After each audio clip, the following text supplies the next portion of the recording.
Well, I think when you look at the real-time space, I think it's a lot more mature. I think there's been a kind of 2 years of euphoria over it, and Super Bowl and Oreos and all these sorts of things. And when you talk to most of the brands and the publishers and the companies here, I think it's about how do you do that on a more frequent basis. So it's not just doing it during the Super Bowl, but how do you do that as a brand on a regular basis in a way that's impactful and cost effective and relevant to consumers. And to some extent, it's a bit of a challenge to the whole Cannes conference because most of the awards here are for quite big campaigns that are produced, often with a TV component to it. And real time is often about the smaller creative content that's put into a news stream in social, whether it's LinkedIn or whether it's Facebook or Twitter. So it isn't quite as glamorous in some cases as the stuff that you would see that would win awards here, but it is the things that that resonate with consumers. So I think there's a lot more of a mature discussion on how do you realize it, how do you make that happen, how do you source the content? Is that through publishers, like Unilever's done in the UK with The Guardian, or is it through creative shops that specialize in that? Is it through media agencies? So I think it's mainly the maturity around the conversation. How do you produce or manage content on scale?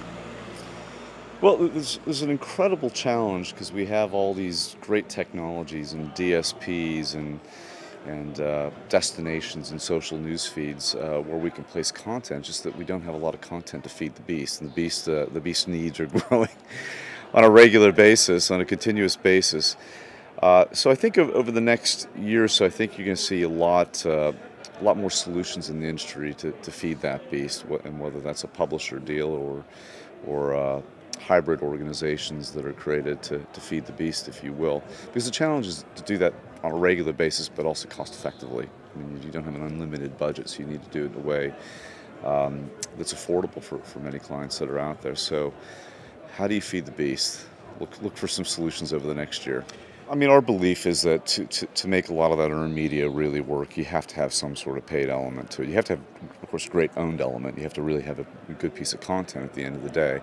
But just expecting to somehow disperse and get out there and get widely seen, I think is really difficult. There are very, very few examples where that's happened without any paid media involvement as well.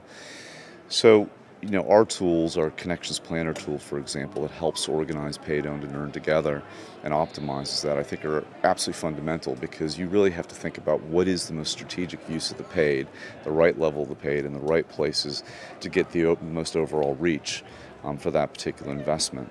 And so it's critical.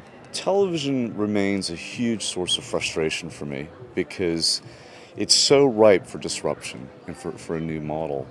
And in most of the markets that we see, it's still quite fragmented. There are too many players involved, and particularly in the value chain. So whether it's manufacturers or broadcasters or Google, I mean, you name it, there's all these companies that are trying to get a piece of the pie.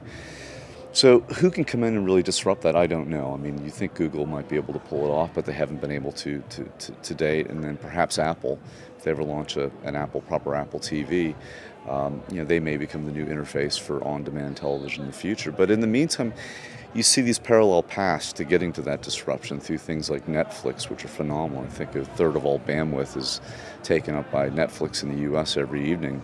So people are really flocking to those new means of looking at content and entertainment.